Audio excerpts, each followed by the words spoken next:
भारत के साथ अमेरिका के बढ़ते व्यापारिक तनाव के बीच भारत ने दुनिया के दूसरे देशों में विकल्प तलाशना और ट्रंप को यह दिखाना शुरू कर दिया है कि हम उसके रहमों पर ना पहले आश्रित थे और ना अब आगे होंगे। भारत और न्यूजीलैंड के बीच ट्रेड डील हुई है जो अमेरिका को एक कड़ा जवाब है। भारत और न्यूजीलैंड ने फ्री ट्रेड एग्रीमेंट पर बातचीत पूरी कर ली है। यह इतना बड़ा और इतना महत्वपूर्ण ट्रेड एग्रीमेंट है जिससे दोनों देश बेहद खुश हैं। इस समझौते के तहत भारत के सामान को न्यूजीलैंड के बाजार में ड्यूटी फ्री कर दिया गया है, जिससे न्यूजीलैंड के बाजारों में भारतीय सामानों को बिना किसी टैक्स के एंट्री मिल सकेगी। इसके साथ साथ न्यूजीलैंड में भारतीय लोगों के प्रवेश को भी पहले से ज्यादा सरल कर दिया गया है, जो वहां जाकर पढ़ाई या काम करने के इच्छुक हो। इसका सबसे ज्यादा फायदा कपड़ा और चमड़ा जैसे उन सेक्टर्स को होगा जहां ज्यादा मजदूरों की जरूरत होती है। इस डील की सबसे बड़ी बात यह है कि न्यूजीलैंड ने भारत से वादा किया है कि वो अगले 15 सालों में भारत के $20 बिलियन, जो कि भारतीय करेंसी में लगभग 1.6 लाख करोड़ रुपए से ज्यादा होते हैं, इतने निवेश को वो करेगा। चलिए अब भारत और न्यूजीलैंड के बीच हुए फ्री ट्रेड एग्रीमेंट को समझते हैं और ये जानते हैं कि इससे भारत और न्यूजीलैंड को क्या क्या फायदे होंगे। खास तौर से भारतीय लोगों के लिए यह डील कितना बड़ा मौका साबित होने वाला है। सबसे पहले अगर हम भारत की बात करें तो भारत से आने वाले 100% सामानों पर न्यूजीलैंड जीरो ड्यूटी एक्सेस देगा। इससे भारतीय कंपनियों को वहां अपना पैर जमाने में बहुत ज्यादा मदद मिलेगी। वहीं भारत डेयरी, मीट, सब्जी, चीनी, तांबा और एल्यूमिनियम जैसे सेक्टर्स को टैक्स को जो है उसमें लचीला कर दिया गया है। इससे न्यूजीलैंड को भी फायदे होंगे। न्यूजीलैंड से भारत में एक्सपोर्ट किए जाने वाले भेड़ के मांस, ऊन, कोयले और लकड़ी के सामान पर कोई टैक्स नहीं लगाया जाएगा, जबकि न्यूजीलैंड से आने वाले कीवी, वाइन, चेरी, एवोकाडो और शहद पर भी भारत छूट देगा। यानी न्यूजीलैंड से आने वाली ये चीजें भारत में अब से सस्ती मिलेंगी। इस डील को लेकर भारत के डेयरी सेक्टर से जुड़े किसानों की खास निगाहें बनी हुई थी। उन्हें राहत देते हुए भारत ने डेयरी सेक्टर को इस डील से पूरी तरह बाहर रखा है। भारत दूध, क्रीम, दही और पनीर जैसे सामानों पर न्यूजीलैंड को कोई छूट नहीं देगा, जिससे भारतीय डेयरी सेक्टर के सामने कोई चुनौती पेश नहीं होगी। इसके साथ साथ भारत और न्यूजीलैंड के बीच हुए फ्री ट्रेड एग्रीमेंट से प्याज, चना, मटर, चीनी और गहनों को भी बाहर रखा गया है, ताकि इस सेक्टर से जुड़े देश के व्यापारियों को किसी भी तरीके का कोई नुकसान ना हो। अब इस ट्रेड एग्रीमेंट ने विदेश जाकर पढ़ाई करने वाले छात्रों को बेहतरीन मौके भी दिए हैं।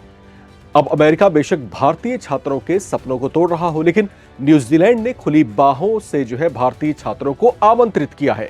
इस एग्रीमेंट के तहत न्यूजीलैंड जाने वाले भारतीय छात्रों की संख्या पर अब जो है कोई पाबंदी नहीं होगी। साइंस और टेक की पढ़ाई करने वाले अंडर ग्रेजुएट और मास्टर्स डिग्री वाले छात्रों को कोर्स के बाद 3 साल और पीएचडी करने वाले छात्रों को 4 साल तक पढ़ाई पूरी करने के बाद वहां पर जो है रह करके काम करने का मौका मिलेगा। यानी पढ़ाई के बाद काम करने का भी अवसर न्यूजीलैंड दे रहा है। लेकिन अभी और रुकिए, क्योंकि न्यूजीलैंड हर साल 5000 भारतीय प्रोफेशनल्स को टेम्पररी एम्प्लॉयमेंट वीजा भी देने जा रहा है। इसमें आईटी, इंजीनियरिंग और हेल्थ केयर के अलावा आयुष डॉक्टर, योग टीचर, संगीत शिक्षकों को भी मौका दिया जाएगा। इस एग्रीमेंट को लेकर कॉमर्स मिनिस्टर पीयूष गोयल ने बताया कि ये भारत की पहली ऐसी डील है जिसमें बातचीत करने वाली भारतीय टीम की सभी अधिकारी महिलाएं थीं। इस टीम का नेतृत्व जॉइंट सेक्रेटरी पेटल ढिल्लों ने किया। सिर्फ 9 महीने के रिकॉर्ड समय में इस डील को जो है फाइनल करना एक बड़ी उपलब्धि माना जा रहा है। पीयूष गोयल ने बताया कि ये मोदी सरकार की 7वीं बड़ी ट्रेड डील है जो भारतीय एक्सपोर्टर्स के लिए एक नया रास्ता खोलेगी। अब ब्रिटेन और ओमान के बाद न्यूजीलैंड से भारत का ये तीसरा बड़ा व्यापारिक समझौता है जिसमें भारत को सफलता मिली है। आइए अब भारत और न्यूजीलैंड के बीच हुए फ्री ट्रेड एग्रीमेंट की कुछ बड़ी हाइलाइट्स पर इन ग्राफिक्स के जरिए नजर डालते हैं। भारतीय सामानों को न्यूजीलैंड जो है 100% जीरो ड्यूटी फ्री रखेगा। इसके अलावा भारतीय प्रोफेशनल्स के लिए हर साल 5000 वीजा कोटा तय किया गया है। सालाना वर्क एंड हॉलिडे कैटेगरी के तहत 1000 वीजा दिए जाएंगे। न्यूजीलैंड में भारतीय छात्रों को पढ़ाई के बाद 3 से 4 साल तक काम करने का मौका मिलेगा। न्यूजीलैंड की ओर से 15 से 20 अरब डॉलर के निवेश का भी यहां पर वादा किया गया है। 2024 में दोनों देशों के बीच जो है 2.4 अरब डॉलर का कुल व्यापार हुआ था और इस तरीके से अब यहां पर जो डील हुई है, अब इस डील के बाद जो है भारत और न्यूजीलैंड के बीच व्यापारिक पारस्परिक संबंध जो है अब और ज्यादा मजबूत होते हुए हमें भविष्य में दिखाई देंगे। अब न्यूजीलैंड की ओर से पॉलिसी इतनी लिबरल की गई है, लेकिन भारत ने कुछ सेक्टर्स में बंदिशें भी रखी हैं। किसके लिए? न्यूजीलैंड के लिए। वो बंदिशें किन सेक्टर्स में आई, उस पर हम इन ग्राफिक्स के जरिए नजर डालते हैं। पहली बंदिश है डेयरी प्रोडक्ट्स को लेकर के, जिसमें क्रीम, दूध, दही और पनीर आदि पर जो है न्यूजीलैंड को कोई छूट नहीं दी जाएगी। इसके अलावा सब्जियों और अनाज, जिसमें प्याज, चना, मटर, मक्का और बादाम आदि शामिल है, इसमें भी न्यूजीलैंड को किसी भी तरह की जो है रियायत नहीं मिलेगी। अन्य सामग्रियों में चीनी, शहद, पशु और वनस्पति तेल और फैट, इसका इंपोर्ट जो है भारत न्यूजीलैंड से बड़े पैमाने पर करता है और इस ट्रेड डील एग्रीमेंट के तहत न्यूजीलैंड को इसमें भी कोई छूट नहीं दी जा रही है। इंडस्ट्रियल सेक्टर की अगर हम बात करते हैं तो इसमें भी गोला बारूद, हथियार, कई तरह के रत्न, आभूषण, तांबा और एल्यूमिनियम से बने सामान जो है ये भी न्यूजीलैंड से कुछ पैमाने पर इंपोर्ट किए जाते हैं और इस पर भी जो है डील हुई है, जो उसके तहत न्यूजीलैंड को भारत कोई छूट नहीं दे रहा है। इस बड़े और महत्वपूर्ण ट्रेड डील को बड़ी सफलता माना जा रहा है। यह भारत के सामने अंतर्राष्ट्रीय व्यापारिक चुनौतियों को जरूर कुछ हद तक कम करेगा।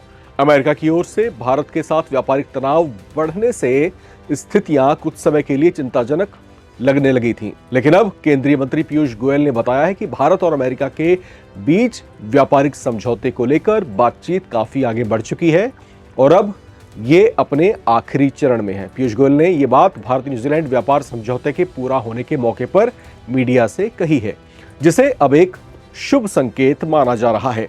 तो यहां पर जिस तरीके से अमेरिका ने भारत के ऊपर दबाव बनाने की कोशिश की थी, जिस तरीके से भारत के ऊपर जो है 2 बार 25% का अतिरिक्त टैरिफ जड़ करके उसके लिए अपने दरवाजे बंद करने की कोशिश की थी और भारत के लिए व्यापार जो है कठिन करने की कोशिश की थी, उन चुनौतियों के बीच में भारत ने कहीं ना कहीं ये दिखाने की कोशिश की है कि भारत जो है सिर्फ अमेरिका पर ही आश्रित नहीं है, बल्कि दुनिया के और भी कई दरवाजे हैं जिसे खटखटाने की ही देर है और वो हमारे लिए खुल सकते हैं। और यहाँ पर जिस तरीके से 7 देशों के साथ जो ट्रेड एग्रीमेंट्स हुए हैं और ताज़ा एग्रीमेंट जो यहाँ पर न्यूजीलैंड के साथ हुआ है, वो बेहद महत्वपूर्ण है। महत्वपूर्ण इस लिहाज से भी क्योंकि दोनों ही देश मिलकर के किसी खास मौके की तलाश में थे, दोनों ही स्कोप की तलाश में थे और यहाँ पर भारत ने जब कदम आगे बढ़ाए तो न्यूजीलैंड के दरवाजे खुले पाए। न्यूजीलैंड ने जो है भारत को खुली बाहों से आमंत्रित किया है, भारतीय छात्रों को, भारतीय कामगारों को आमंत्रित किया है ताकि वहाँ पर आकर के वो न सिर्फ पढ़ाई करें, न सिर्फ वहाँ पर जो है एजुकेशन हासिल करें, बल्कि एजुकेशन के बाद जो है उनको ये अवसर भी दिया है कि वहाँ पर 3 से 4 साल तक वो रह करके नौकरी भी करें। तो ये जो है स्थितियां कहीं ना कहीं दर्शा रही हैं कि भारत और न्यूजीलैंड के बीच में जो पारस्परिक संबंध हैं, जो मैत्रीपूर्ण संबंध हैं, वो कितने अहम रखते हैं और दोनों के संबंधों का भविष्य कितना मधुर रहने वाला है। दूसरी महत्वपूर्ण बात यह कि अमेरिका जरूर इन तमाम गतिविधियों को तिरछी निगाहों से देख रहा होगा, मॉनिटर कर रहा होगा।